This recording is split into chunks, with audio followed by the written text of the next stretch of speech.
Welcome to First Vibrant Asia Symposium organized by Journal of Asian Art, Culture and Literature and Asian Literary Society. As you know, Journal of Asian Art, Culture and Literature has been started with the aim of promoting Asian art, culture and its rich heritage. This journal provides a platform where scholars, academics, professionals share their profound knowledge on Asia, its countries, and its great history and its heritage. Friends, Vibrant Asia Symposium is our latest initiative in this direction. Friends, today's session will be moderated by Srimati Sen, so I will quickly introduce Srimati. Srimati Sen holds a master's in social work from Shantiniketan, a development professional. She has specialized in psychiatric care for differently abled children. Years of experience in social and consumer research are also a part of her portfolio. She lives in Kolkata with her three children. A jewelry curator, she tries her best to balance the various facets of her life. Even she has won many awards. Her stories have been featured in anthologies published by Invincible Publishing and Penmancy in collaboration with Half-Baked Beans. She made two top 50 Indian horror writers contest organized by Half-Baked Beans. She was the second runner-up for the Asian Literary Society's Wordsmith Award 2020 for short story. She won the Orange Flower Award 2021 organized by Women's Wave for her writing on parenting. Horror as a genre remains her favorite. When she is not writing, she is researching the paranormal.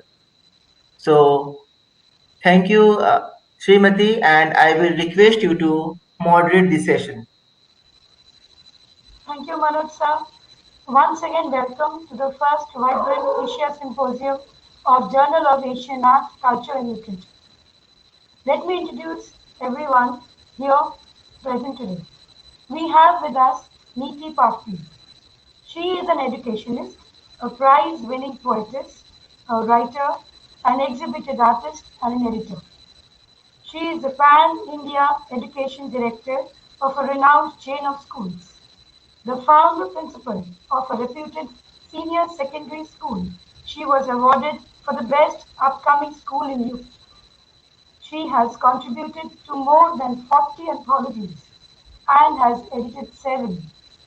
Recipient of the Wordsmith Award 2019 for poetry from the Asian Literary Society, she has in her kitty many such awards.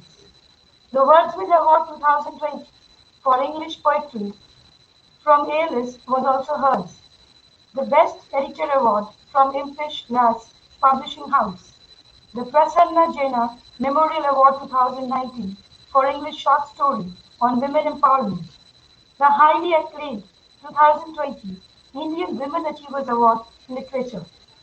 Sagar Memorial Award 2020, second prize for children's literature. Golden Star Award 2020 citation at Literoma Literature Festival, Kolkata. Besides this, Niti is an RJ and a television artist, a keen environmentalist associated with many green causes.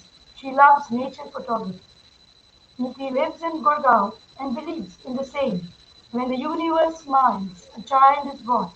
Nature's greatest tribute to it. Thank you so much, Niti ma'am, for joining us today.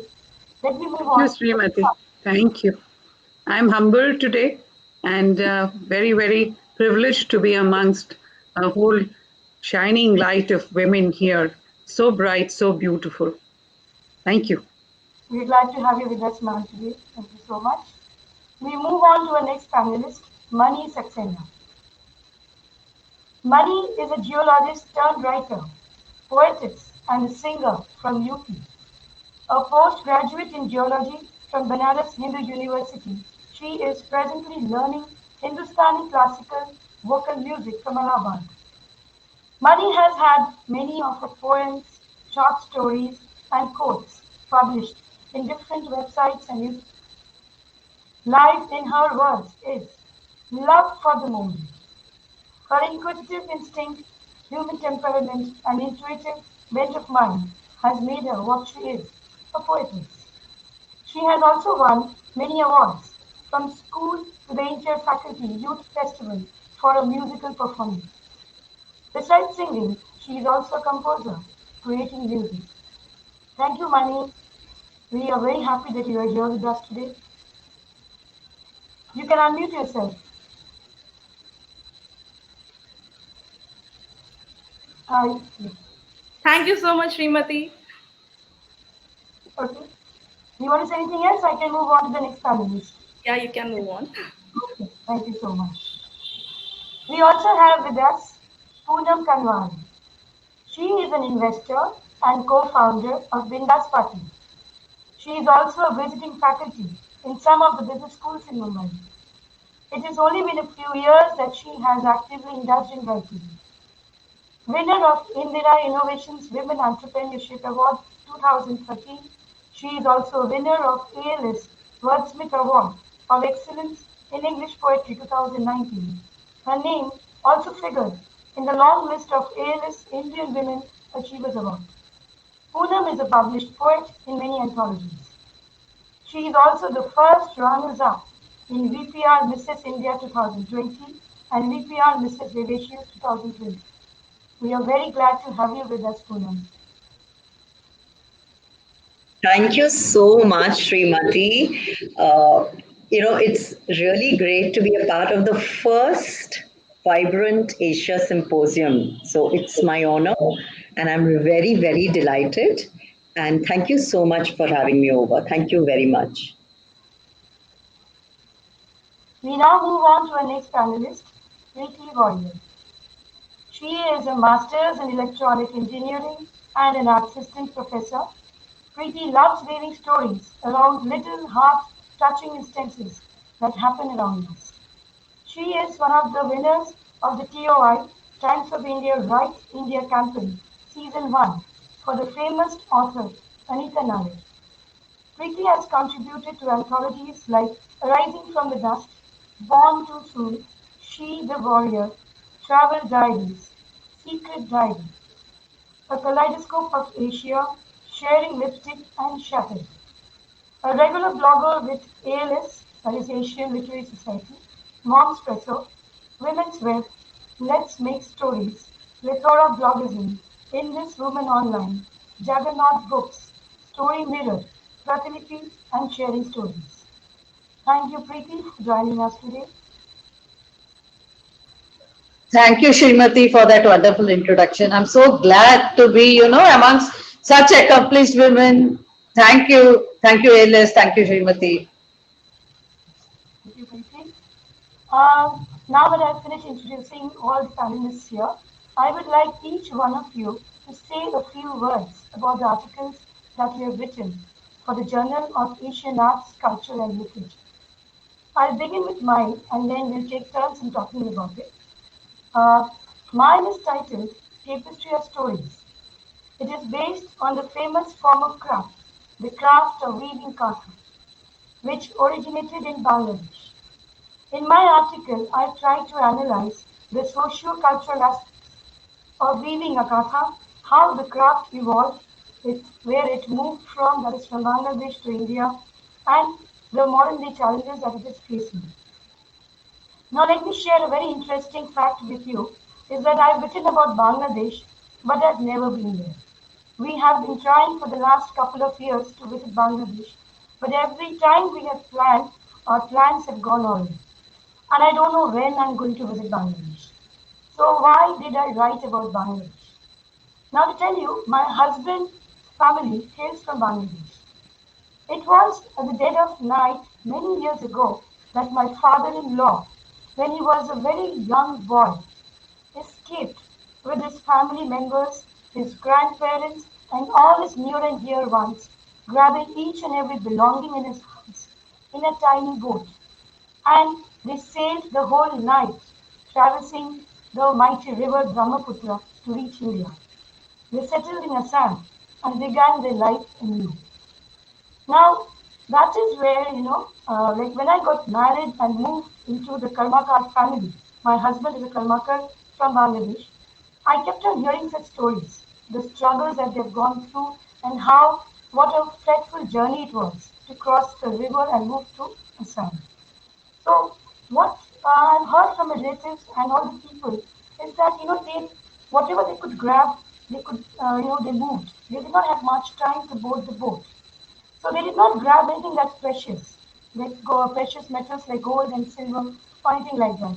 What they grabbed was precious pieces of clothing like katha. Now these are the stories that I've heard from my father-in-law, from my mother-in-law, and my grandmother-in-law.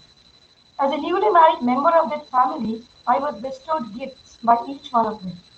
My mother-in-law gave me a gift that was a katha. It is again a woven piece of tapestry. And I was given gifts by my grandmother-in-law, my great-grandmother. So these came down with them, and I've kept them with great care because they're memories and they're a rich legacy of our past that we're carrying on with us. Now, this is the background behind the article which I've written for the International Journal. I would like you to read it to know more about my story. So, thank you so much. This is my story. I would like to invite the next panelist to talk about her article. Niti ma'am, would you like to say about your article? Thank you, Srimati. That was absolutely enchanting, your story. And it's, worth noting how we grow from whatever our roots are or what, life around us has been. And perhaps that has been my inspiration too. I've written about sea power in Asia. It's a historical perspective. It's a researched article on how the power shift in Asia, looking at it from the point of view of a naval, power. And I suppose it has come naturally because I am the daughter of an army officer. My father fought in the 65 war. And then he was there again for the 71 war. He's a veteran, and we are so proud of him because, I remember as a child him being away at war and we not knowing what would happen, but God has been kind. Then my husband is from the army, my brother's from the Navy, my father-in-law is from the Navy. So I suppose in a certain way, the idea of a power struggle or protecting oneself or guarding one's borders has always been a part of my DNA. And so when I was thinking of what to write for the journal, the exercises, naval exercises, international exercises were on, the Malabar exercises were on, and the news was full of it. And I realized how much history has been affected by the waters that surround us. 71% of Earth is water, blue, and I'm wearing blue just to kind of underline that particular aspect. And we who stay on land somehow disregard that portion of it altogether, whereas it plays a very, very important part in what, the world is today. And if you look at my article, I am not going to go into detail of that, but it starts in 1894 and it goes on till 1944, the span of half a century. And it is so interesting to note that within this half century, how power shifted from one point to the other. I mean, if you look at maritime history, it was never about power struggle in the beginning. The Western world was interested in, buying porcelain from China. And so it went on for a long time, more than 100 years. And then slowly, as ships developed and people developed thinking, it became all about occupying other spaces, sending ships. And so China in the eastern portion in Asia had become a rather large force to reckon with and sitting very pretty in their position till they were challenged by the Japanese. And that's how my article begins. And it shifts to how Russia lost its power, again to Japan's great determination and grit. And it came full circle around by 1944 when the Western world was threatened by the Eastern powers, and the World War II was a result of that, and how, Japan again had to face defeat. So it's a whole line of history of power struggle, shifting power from one end to the other. And I would very much like for everybody to take a look at it. And please remember that underlying all these stories are stories of great sacrifice, of people having lost their lives, of having given themselves up for the cause of their own nations or the cause that they believed in. So read it with that human spirit also in your mind. Thank you. Thank you so much. Thank you, Neeti ma'am. Like it's been a very enlightening read for all of us here. We have 5 kind of topics that we have covered in the journal, and yours is a very different kind. So now we know where it's coming from the army naval background. Thank you so much, ma'am. Now we move on to money. Please take over, money.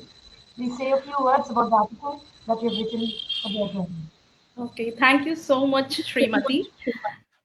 Uh, First of all, I would like to thank Mr. Manoj Krishnan sir and entire team ALS for giving me such a wonderful opportunity to be a part of this live session as well as to sit with you all great writers.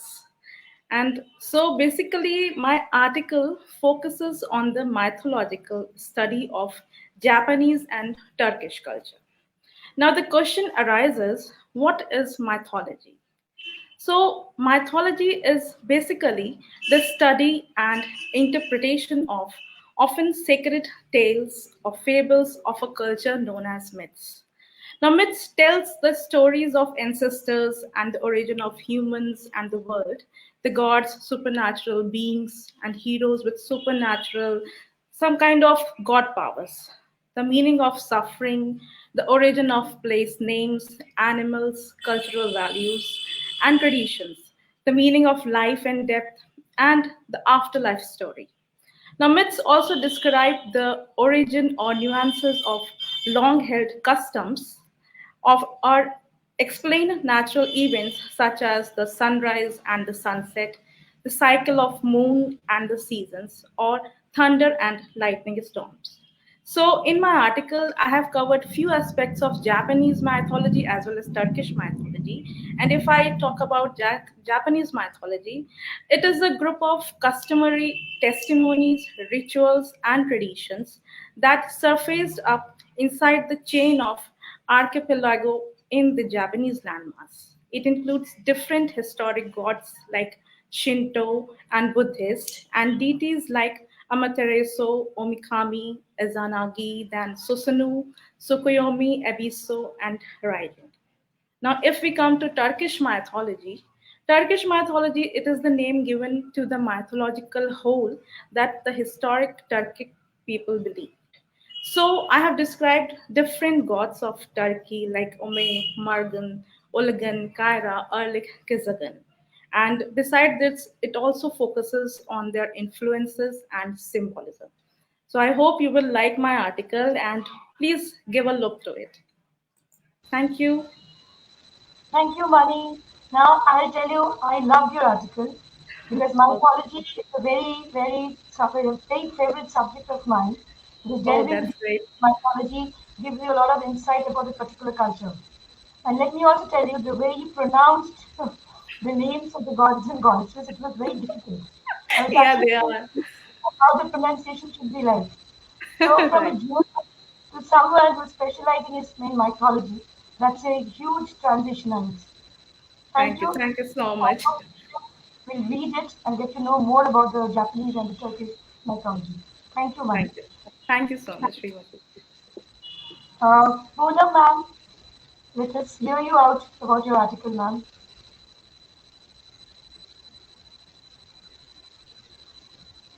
So I was asked to pick up, anything in Asia and talk about, mention and, research and find out any of those, the arts, the culture, or the literature. So I chose Thailand, and I specifically chose Thailand because I found that Thailand was the only country in Southeast Asia which was never colonized, as in it was never ruled by anyone. Which means whenever anyone comes and rules your country, they leave behind them, with that country, their own systems and customs and cultures, etc. So whatever is the culture of the country down below is always, a good mix and match of something which has come in from there as well. But Thailand basically stands for land of the free. It means land of the free. and they have managed to stay without being ruled by any foreign power till date. They had monarchy as the natural inheritance and the power. Of course, in the last, I would say, 70 years or more, they have a government running it, but still the inherited monarchy has always been there as a central important part. So I wanted to study the culture because I wanted to know how have they managed to call it the land of the free? What are the cultures? How are they getting influenced? And basically, the entire Thailand has been set up from tribes which came from the southern part of China, called the Yunnan province. And there were three tribes which moved from the southern part of China, and they started settling down in Thailand. And there was only the Thai tribe which stayed back and started forming cities in Thailand. So it was this one which actually started, generating and started living over there.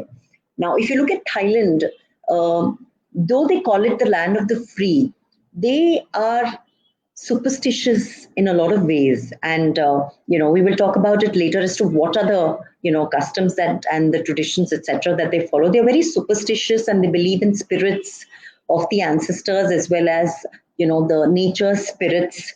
And about 94.5, almost 95% of the population of Thailand are Buddhists. They follow the religion of Buddhism. And Buddhism, very much like Hinduism, believes in animism, which means they believe that spirits exist not only in the living beings, but also in inanimate objects, even natural phenomena. For instance, even a lightning can have some spirit.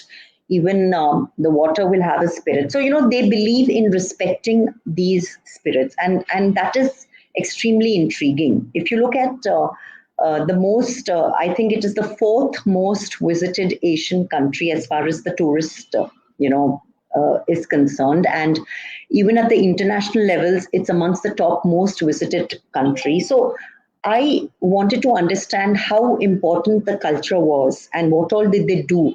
Their clothing is very unique and very specific to, their own country. And hold on, I think there is. Can you just give me a moment? My battery is, one moment.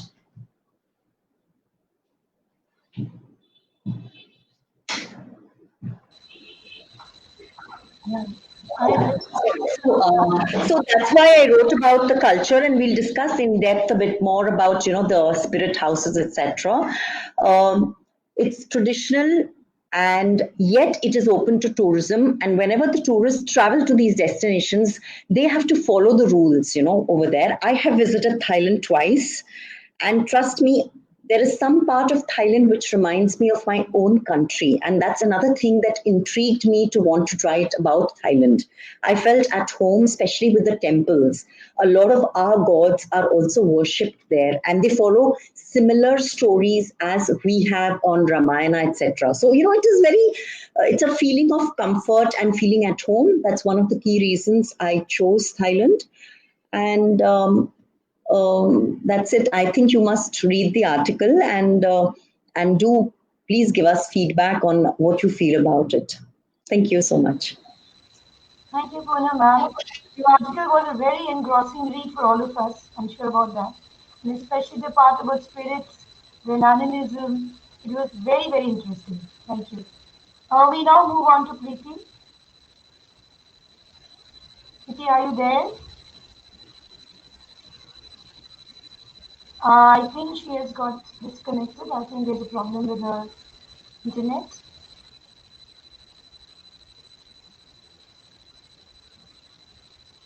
Preeti? Yeah, can you hear me, Preeti? Yeah, I can hear you. Can hear me? Yeah. So, hi, all of you. So, so my article is titled The Teardrop of Indian Ocean, Sri Lanka. So, I had the good fortune of visiting Sri Lanka in December 2015. And I tell you, this country is an amalgamation of everything that nature has to offer. I mean, we have everything, like from mountains to sun-kissed beaches to forests to wildlife. It's a beautiful country. I was totally bowled over by the experience. And to talk about, it's an ancient civilization. Sri Lanka has a huge history to itself. So talking about that, the first place we visited was the city of Kandy and the Tooth Relic Temple in Kandy. So the meaning of Tooth Relic is this particular massive and beautiful temple has preserved in a golden casket one canine tooth of Lord Buddha. After Lord Buddha was cremated, this canine tooth was brought all the way from Kalinga to Sri Lanka. And that's why I guess there is a similarity in the, what do you say, font of Sinhalese font and Oriya font, if you see. There's quite a lot of similarity between the two. And that is the reason it seems, because there were many people traveling from Kalinga to Sri Lanka. And then, of course, there is the Sigiriya fortress. It's beautiful. It's a massive rock, which is a UNESCO World Heritage Site, and it's ancient. The Dambula Buddha, the golden Buddha, huge and massive, right on the highway, and the cave temples, so ancient, thousands of years old, but preserved so beautifully. And that's what, made me so, feel so good about it. And every city and every village is so neat and tidy, spick and span. There's no kind of dirt or garbage or anything you find over there. And then there are the hill stations, and then there is this hill station, Nuvara Elia, which is also called as the Sita Elia, because it's believed Nuvara Elia was the Ashoka Vatika. This is where Ravana actually held Sita Devi captive. So it has all those beautiful temples, and that's a different story altogether. Ramayana comes alive over there. Sri Lanka is definitely the Buddha's land, because there are massive, magnificent statues of Lord Buddha everywhere. It's like Buddha guards all the cities, villages, and highways around. And then talking about the modern generation, when you visit a beach like Bentota, we visited Bentota Beach, the massive Indian Ocean, lashes the shores over there and the sands. Again, so pristine and so neat, kept so well managed and maintained so beautifully. I was totally surprised when I saw that. And the sunsets were so beautiful, they kind of make you feel happy. And our final destination was in fact Colombo City, the capital city of Sri Lanka. And I have to say, it's so vibrant with swanky restaurants, and there are gardens, many gardens, where music plays, soft music plays in the gardens. There are, what you call restaurants and malls. There's a lot of shopping area. There's a lot of cheap shopping you can do in Sri Lanka. And the people are so warm. They actually go out of the way to come and help you if you ask, directions or stuff like that. And the city, again, as I would tell you, the people, they actually, stop at the traffic. If you are trying to cross, the vehicles might actually stop over there and tell you to cross. They're that good. So, altogether, I should say that, I was totally bowled over by the experience. Not only that, I guess the people in Sri Lanka are very kind with their wildlife also, because you have an orphanage, that Pinnavala Elephant Orphanage, and it's a huge acres of land, which is an elephant sanctuary, meant only for elephants who have been orphaned, who are injured perhaps, so there are calves also, and there are old elephants also, who are well taken care of. They are fed, they are taken to bath, and it's of course a tourist destination where you can watch them being, fed with feeding bottles and stuff like that. So all in all, I guess, this country somehow left a lasting impression on me. And I would say I would love to revisit Sri Lanka, because there are quite a few things I haven't seen, like Gaul, Anuradhapura, Trincomalee, Jaffna.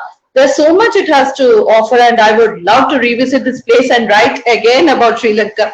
So kindly do read the article that I have written, so that you would know deeper into what all information I have provided about this country in my article. Thank you. Thank you, Preeti. So I'm sure, like ALS will have another article for you when you visit Sri Yeah. Lanka. And your article is more like a travel log. It's very interesting. So, like Sri Lanka, Yeah. I'm on a wish list for quite some time, and the details will be in the article. You So, should. yes, it is a must visit now. Must Thank be. you. I have read all the articles, and they are a very engrossing read, especially this volume of JAACL, the International Journal, is worth grabbing and giving it a read. Now, I have a few questions for each one of you. is just like what I tried to understand from the articles written by you. So I'll again start with Niti ma'am. Niti ma'am, as understood from your article, national greatness and sea are inextricably linked. The term sea power was coined by Alfred Mahan, and adhering to the Absolutely. geopolitical vision of Mahan, we can see the global dominance of the United States. What learnings do you think our country can borrow from this? Thank you, Srimati, for keeping the vibrant session really vibrant. The symposium is a delight, and thanks to everybody, and most of all to Manoj Krishnan and Team ALS. That's a great question, and you've done your homework there on picking up the name of Mahan. Congratulations. I would like to tell you, something that was said by Francis Bacon in the 1600, circa 1600, and he says, "He who commands the sea has command of everything."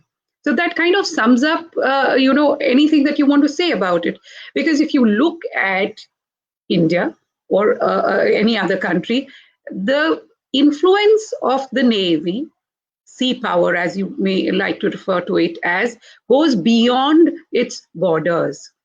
It goes into forming a kind of a cocoon of safety amidst which a nation, kind of thrives.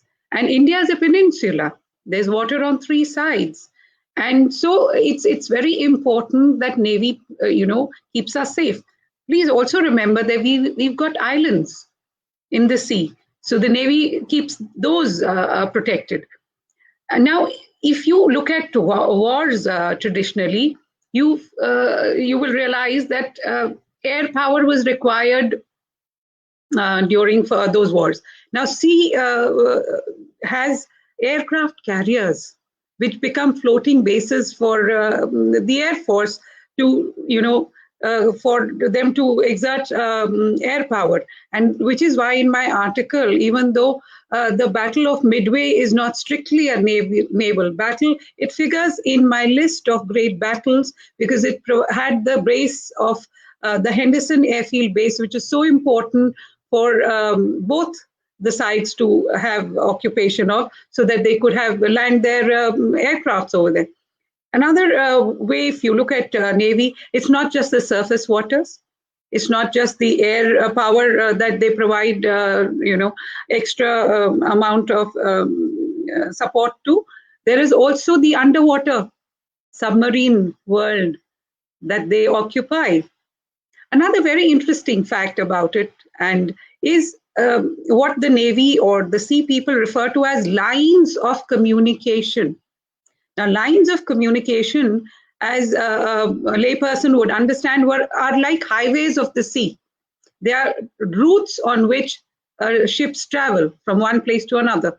And a lot of the world exists on import and export of goods, which is carried out in bulk entirely by the sea. So these lines of communication or these transport highways of the sea have to be kept safe for any country to grow rich, to import, to export, and all of that. So India is blessed to have a navy, which is the fifth largest navy, and we are proud of them and salute them for what they do for us.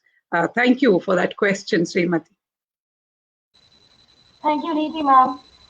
Such an analytical reply to my question. I mean, I think it's a very important thing that we should all know about it. I don't know how much, the youth of a country is actually aware of this because we constantly harp about the military. The Navy, the Sea Force is also a very important part to reckon with. Thank you, ma'am. Thank you so much. I'll move on to money. Money, I have a couple of questions for you. Let me start with the first one. Is that myths, stories, legends, fables give us valuable insights, as pointed by your article. How important is it for today's youth to know more about the mythological background of the country it belongs to?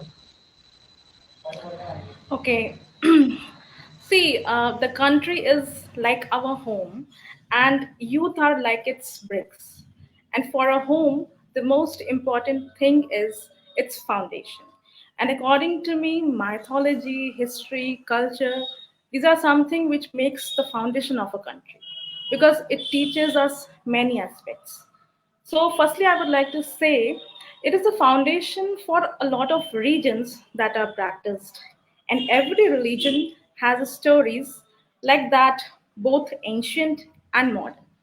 Each story tells us about battles between good and evil, stories of courage, adventure, compassion, love that inculcate good values and ethics in today's youth. Secondly, it is a constant reminder of who we are and where we come from. It is important for parents to pass down these mythological stories so that they can carry forward the tradition and keep their culture intact. So every youth should know their root. Thirdly, if we take example of India, Hindu mythological stories this include epics like Mahabharata and Ramayana. Many mythological stories explain why we celebrate festivals and other occasions. So, like we celebrate Diwali, it was the day when King's Rama coronation was celebrated in Ayodhya after the victory, which is a great mythological event for the Hindus. And fourthly, mythology contains the reason why mythology is important is because just it's like a pure storytelling. Everybody either like to tell a story or listen to someone tell a story. As a long time scholar of mythology myself, I love to do both. I enjoy listening to a good story so I can pass it on to somebody else, whether it may be my younger relatives or a community of fellow writers or the other scholars. Thank you, Sri. Thank you, Mani. One more thing I want to ask you is mythology, as I understand from your article, is a cultural identity. Now tell me, why did you pick up Turkish and Japanese mythology and not anything else? Why the specific importance of the onus on these two? Okay. See, I have a keen interest in Indian mythology and I used to read a lot about it. In fact, I used to see many mythological series, serials, videos, and many more religious storybooks. I used to read them. So many times, different questions they used to poke me like anything, like questions like what are the similarities and difference in our Indian mythology and mythologies of different countries. Secondly, like is the moral behind every mythology the same, or the timeline period of mythological beliefs and pieces of evidences in other continents during the periods of Ramayana and Mahabharata in India. Fourthly, what is the impact of mythical beliefs on cultural and social evolution? So, I want to find the correlation between the mythologies of our country and other countries, and not only Asia, but also have a great desire to cover the whole world. So, beginning with Asia, I chose Japan and Turkey due to the close matching timeline of civil growth. Thank you, Sri. Thank you, Mani. Thank you. That makes sense. Now I understand why you chose Japanese and Turkish mythology. Very interesting. Thank you so much. Thank you. I can't see Poonam. I think it's okay. Preeti, we'll move to you. I have a few questions for you again. Uh, Out of all the fascinating sites that you visited in Sri Lanka, which one left an everlasting impact on you culturally? I guess it is Nuwara Elia, the hill station. Of course, it's beautiful with many waterfalls and the tea estates. I mean, and the light rains and all the marvels that hill stations offer. But apart from that, Nuwara Elia is also called as Sita Elia, and as I spoke before, it is supposed to be the Ashoka Vatika. So, as our guide told us, Nuwara Elia is the place where Ravana kidnapped Sita and kept her. So there is a nice Hanuman temple on the way en route Kandy to Nuralia. That's where it starts. First, there's Hanuman temple, and in Nuralia you have the Sita Amman Kovil, which is the Tamil version. In Tamil, it is Sita Amman Kovil, which means Sita Ma's temple. So there is a nice big temple of there's no other deity there. It's only Sita Maya there, and just behind the temple there's a small waterfall and the river from where Sita Ma was supposed to have, where she was staying and she used to drink water from. And on those rocks, you find two huge imprints, which look like paws, big ones. And the guide told us that they believe that that is where Lord Hanuman landed when he jumped the sea. So that is why those paws they believe are still there. And then he also told us that the mountains, the soil in the mountains is all black. And they believe that it's because Lord Hanuman perhaps actually burnt all those mountains, with his tail, as it is spoken about in Ramayana. So Sita Elia or Nora Elia is the Ramayana town. It's like Ramayana comes alive. Everything, every small temple, everywhere they talk about Ramayana, there's a lot of Tamil and Hindu presence in Nora Elia. You can see the difference, in the food. We could taste a lot of, you could say, South Indian dishes in Nuwara than in Colombo or Kandy, which are, I guess, more of Buddhist areas, as they say. So that is, Nuwara, with mythology and all its abundant beauty, kind of leaves a lasting impression. It's a surreal feeling. So whenever I think of a beautiful place or some place which I say, I have to go somewhere, it's always Nuwara. So I guess that is one place you all should visit. It's beautiful, really, Srimati. No, I can like, I understand that. Thing is, we have read Ramayana, we have grew up on Ramayana and Mahabharata. So, like visiting Sri Lanka and matching events. Yeah, seriously. Yeah, like when you're talking about Hanumana, his tail burning everything, turning everything black. It's very interesting because we have only read about it and now looking Seriously. at it. Yeah. Okay, tell me one more thing. I was reading in your article that you had mentioned about the hospitality of the people there, especially how they helped you to locate your family, and that speaks volumes about the culture of the Sri Lankans. Would you please elaborate a bit about it? Because I think the readers, the people who are watching this show would love to know more about Yeah, Srimati, honestly, there were, when we visited the Sigiriya Rock and the Kandy Tooth Relic Temple, they were crowded. But you wouldn't believe there was nobody jumped the line over there. They're so patient. Everybody stood in line patiently, There was no jumping line. There's hardly any honking on the roads. They don't honk. I was very surprised. In spite of traffic jams, they don't honk. That's a huge thing.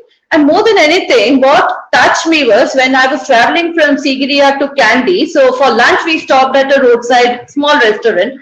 Somehow my kid refused to eat. He did not feel like eating. So he did not eat that. He was very fussy.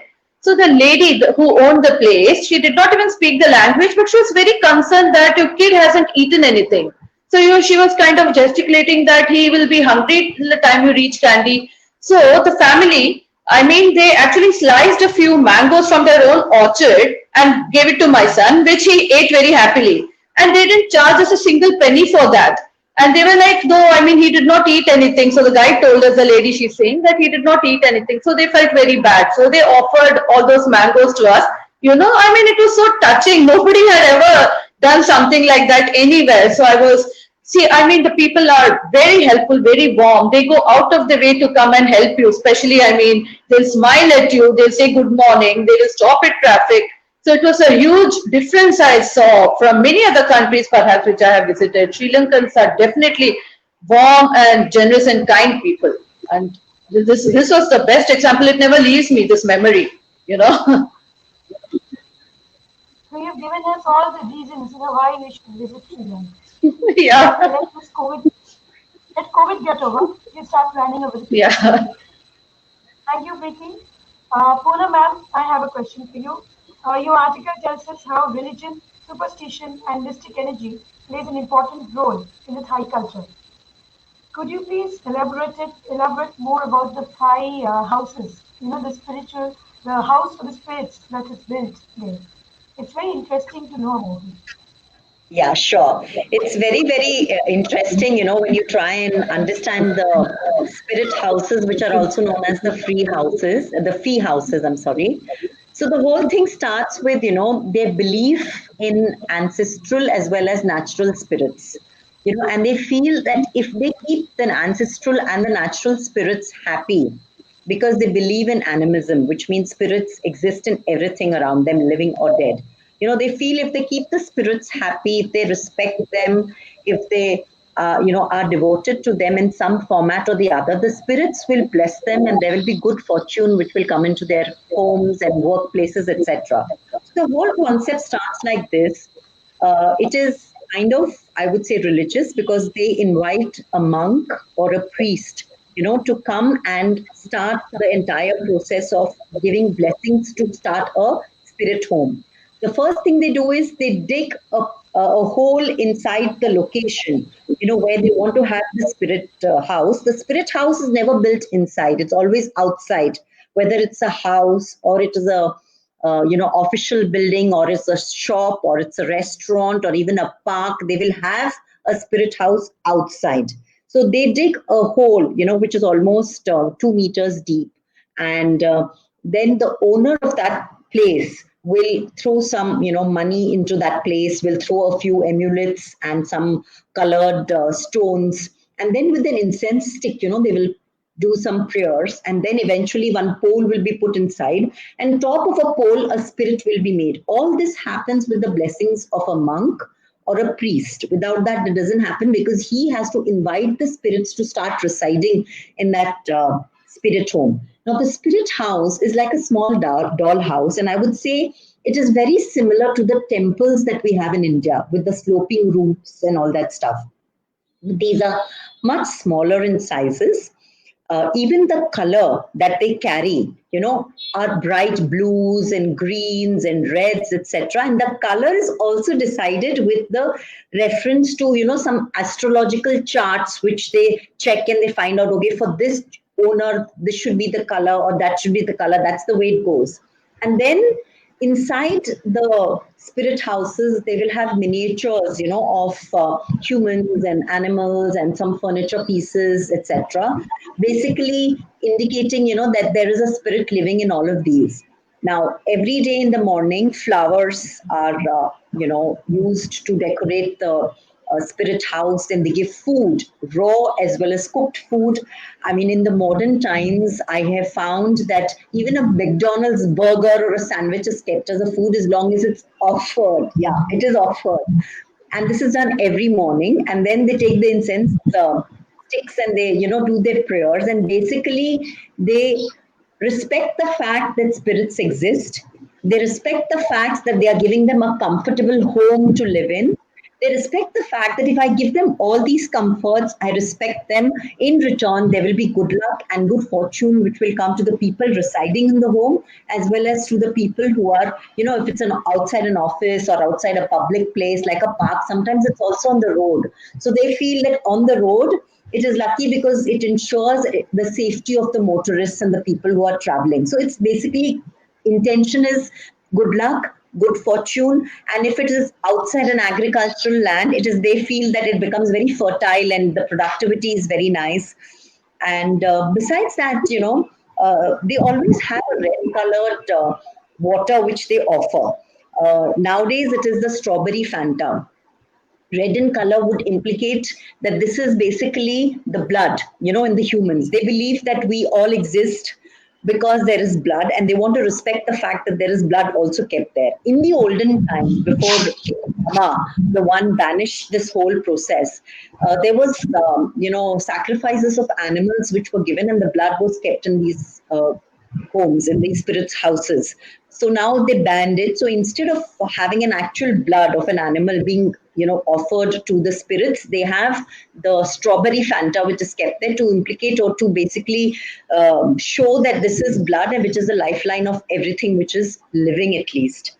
Then, suppose if I were to come to your place, and you're my neighbor or somebody who's a little away from me, and you're living in Thailand, and I come to your place to stay, and I decide to stay overnight. I can stay overnight, but I need to go and pray to the spirit house and tell them that, listen, I am coming and staying, and I have nothing to do over here.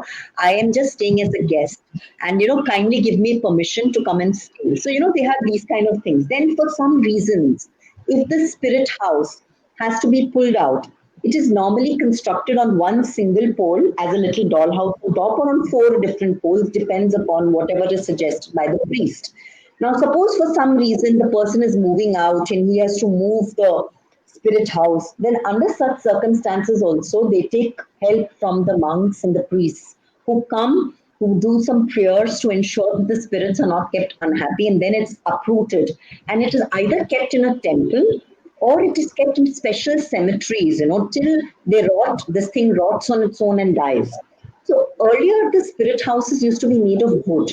Now the whole practice of wood is coming down, I guess, because they don't want to destroy forests, to try and do these things. So now you have proper factories which manufacture them in concrete and metal, but nevertheless they are used regularly over here. So it's a very interesting concept of believing that the ancestors bless, the children, and therefore it's important that the ancestral spirits and the spirits of nature have to be kept happy, and I have to keep them, in a state of comfort.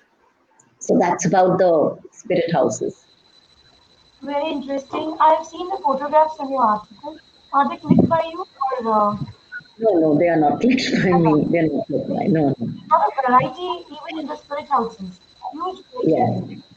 yes, And yes, they all yes, resemble the kind of houses you play with or you just create out of the road. Very yes, interesting. yes, yes, yes. It's also very similar, I mean, the kind of customs we have in India, like the way we respect and revere our spirits, isn't it, ma'am? Is it very similar to the way we do it to the spirits in our country? Would you Yeah, like to so so you see, the Hinduism and Buddhism, are very interrelated, and we believe in animism. So we believe in spirits.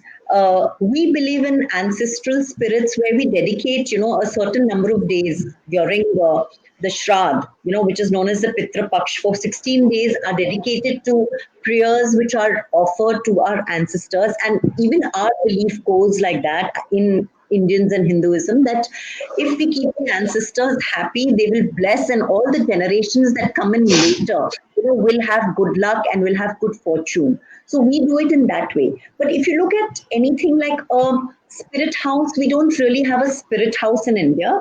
We have temples which we keep in our house, which could be, depending upon where people want to keep it, they follow Vastu and try and keep it in a location where it is the most beneficial to them. We also do our regular prayers, but these prayers are to gods, which may not directly be there to the spirits, like the nature spirits, etc. So we have flowers and we have the incense sticks which are used to do prayers. But if you look at the spirit houses, is a concept which is probably only there in that section, and countries like maybe Malaysia and Cambodia and those countries. So we do have a temple in our house which looks very similar to their stuff, but we do not really worship spirits over there. We worship gods. And we have specific days assigned where we worship our ancestors. And of course, if you look at the old traditions of India, yes, we do believe in, worshiping the sun, and we worship the water, and we worship all those. So those things are there, but we don't keep them inside our house, and there is no specific structure kept for these purposes. We just go out in the open and we pray to a tree, or we go out in the open and we offer water to the sun, etc. So we are similar, but the strategies which is used to try and give respect is different in Thailand compared to the way we follow it here in India. But yes, there is the similarities stems from the fact that animism is followed in both these places very strongly. Maybe roots taken are slightly different. That's it. yes, it's all about the emotions and the positive energy that's there. I'm sorry. That's yeah. They have to, yeah. The positive energy. Yeah. Okay. So just one more thing. In India, also, I've seen that, a lot of people offer food to the crows along with the morning prayers. They go to the terrace, or they go to their balcony or to their window, and they put one little bit of khana, whatever food has been made first thing in the morning, because they feel that the crows are actually the connection between their ancestors and between them, and they believe that the ancestors need to bless them. So crows are supposed to be, if they eat, then the ancestors have got fed. That's what is said. If you want to try and do something on a daily basis, but there is no house for it, we just do it out in the open. That's how we do it here. Thank you so much. Thank you so much. Thank you very much. Lovely, all of you all, really. And thanks to ALS and of course Manoj. It's brilliant. I think we have the poets in this session. They have their poems ready for us. Mani, you have written a poem. Would you like to Yeah, recite? yeah, yeah. Of course, of course, of course, Srimati. Okay, just wait, huh? So, I wrote a poem few months back, and the title of the poem is "Humanity is Nothing But Apple in God's Eyes." So, love, the most beautiful feeling in the universe, which opened the doors directly to the Lord's heaven, giving affection and care to others, be it an animal, plants, or injured bird's feather, or living near you, a needy person, another. In all walks of life, being kind and empathetic builds a bond between the God and devotee, connecting people and the communities, lighting humans with humanity. A world full of peace and harmony, oneness is the key to the lock of humanity. Thank you so much. Thank you so much. That's beautiful. Thank you, Nice. Shri. Because we are all writers over here, but then not everyone has the capacity to write a poem. At least I can't. So I'm very much in awe of the poets over here. Thank you so much, Mani. Uh, Poonam, ma'am, would you like to recite your poem? Yes, and there is a history to this poem. Actually, I started writing 4 or 5 years back. And you see, when you just start writing and you're not formally trained in literature, you're from a business background, and you are not really confident of talking about your poems because you're hesitant, will it be liked, not liked? So I remember Beena Pillai getting me into ALS, and she said, why don't you start participating in these competitions? So the very first competition I participated in was in Jan 2019. And you won't believe this. I sent this poem called Pride because that is the topic that was given to us. I wrote on it, and you won't believe it, to my surprise, I won the first prize. So this poem is very dear because I think it has laid the first foundation stone to my want to continue writing. I never ever thought I would ever write. So today, whatever I am doing in terms of writing is because of the encouragement that I've got. I've won a lot of laurels, and this is the first poem which gave me the confidence, to continue writing. So this is very, very special to me. I call it Pride. The sun that lights the sky each day, the moon and its waxing and waning till late. Air never prided its stake on each breath we take. Twinkling stars, those mischievous sparks, the hide and seek at night they play, never take pride in their daily display. Trees, those green serenes, shade and shelter lives. Rains fill seas, rivers, lakes. Rocks break down to make firmer lands. Soil beds colorful lives, never prided upon. Gravity pulls and holds us tightly down. The breeze blows to tickle all mortal souls. Ice mountains bow, sending waters to feed life. Pride never tagged itself with these splendid acts. Celestial bodies and natural acts never brag. Why do small specks called human race keep filling their achievement bags? The pride of being bigger, richer, faster, fairer, giver. All of these fade in the magnanimity of nature's acts. So, very, very dear. And I feel humbled because I think we as human beings are so tiny compared to the rest of the universe, and still we show a lot of pride in our little achievements. What about the big things that do much more than us? So that was a thought, and this is very special to me. Thank you so much for giving me a chance to That's recite my poem. so beautiful. That says something Thank about very sentence. It touches something on our culture. And I think as a poem, this poem should be read by all of us because pride is something that's going to kill all our virtues. Thank you so much. Thank you, ma'am. Thank you. Neeti, ma'am, would you please recite the poem that you've written for us? Thank you so much, Srimati. Before we all sign off from here, compliments to each one. You're a gem. And Srimati, you've done a brilliant job of moderating and keeping us there. God bless you. So on to the poem then. Mine is related to the topic that I have written on. It's on Navy and the valiant nature of the officers who guard our waters. And here goes the poem. It's called Triumph over Sao Mai.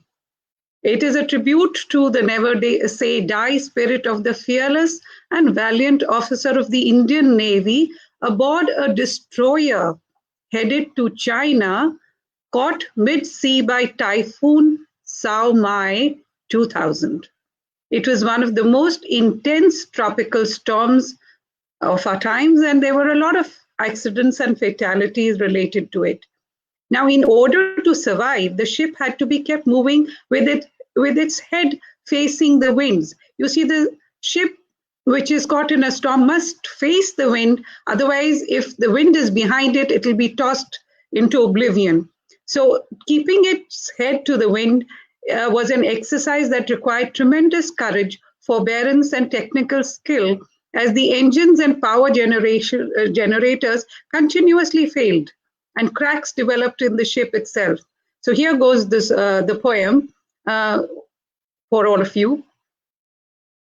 The fiery ball of orange slowly took on a bronze hue as it lingered on to watch the synchronized activity of men in immaculate, crisp white, working in a harmony born out of endless hours of painstaking training. The course was set. The powerful engines throbbed with power as the majestic destroyer of the Indian Navy eased off Mumbai harbor. Its dark and brooding silhouette framed against the tangerine-tinted skies, and the waters of the Arabian Sea parted themselves in obeisance. Onward it leapt on the undulating waves, unbeknownst to the winds that had congregated elsewhere to test human endurance. The calm rays of moonshine effectively hiding this secret in the evenly breathing waters of the vast East China Sea. The dawn was swiftly kidnapped by unyielding, angry clouds, brought on by bellowing winds hollering out a war cry, working on the mountainous waves into a frenzy to drown the ship like a bully, forcefully dunking the head of a hapless swimmer. Surfaced the mighty vessel to take in life-saving breaths of air, only to be thrown high and land back in a bone-jarring crash. The battle between nature's unbridled fury and man had begun. Head to the wind, shouted the team of 400 trapped within. Sao Mai's clouds filled with anger of concentric walls. The wrath of the tempest spun the ship to break its resistance as the ocean became a hollow, ready to swallow it. Head to the wind, shouted the team of 400 trapped within. Resolute, determined, unwavering in its purpose was the team of 120, led by an undaunted senior engineer who battled on together for 7 long, unforgiving days and nights, keeping alive the wounded engines, defeating seasickness and disorientation. The surface split open many times as the salty sea tried to gain entry. Men fell and rose again uncomplainingly to the call of duty. The brave worked furiously to keep the groaning ship in movement, for failure to move on ahead would mean total surrender. Head to the wind, shouted joyously the triumphant team of 400 as the typhoon conceded defeat, retrieving its life-threatening presence. Divinity smiled. On 20th September, the birthday of the senior engineer, offering a befitting salute to the Braveheart savior, my brother, Shailene. Thank you. Says Tiffany's beautiful. This just reminded me of the poem we recited in school, Casablanca, but then that was different. But it's also about the fight between men aboard a ship, but yours is against nature. Beautiful, ma'am, beautiful. Thank you so much for reciting this poem and giving us a peek into your creative mind. This goes for all the poets here, for Mani, for Nikhil, for Poonam, ma'am. I think this was a very wonderful, enriching session. The first symposium, I think on a very personal level, very enriching, very enlightening and very informative. And ALS has given us a wonderful platform to write, to showcase our creativity, and to come in public and present what you all think about it. Thank you, everyone. Thank you, ALS, and thank you, Manoj sir. Is it you all? Is there anyone wants to say something over here? Thank Do you, you? Srimati. Thank you, Thanks to Shri. everyone. God bless. Stay safe. Thank you Thank you. very Thank you, much. Srimati. Thank you. Thank you so much. So I think we'll be ending the session over here. Thank you.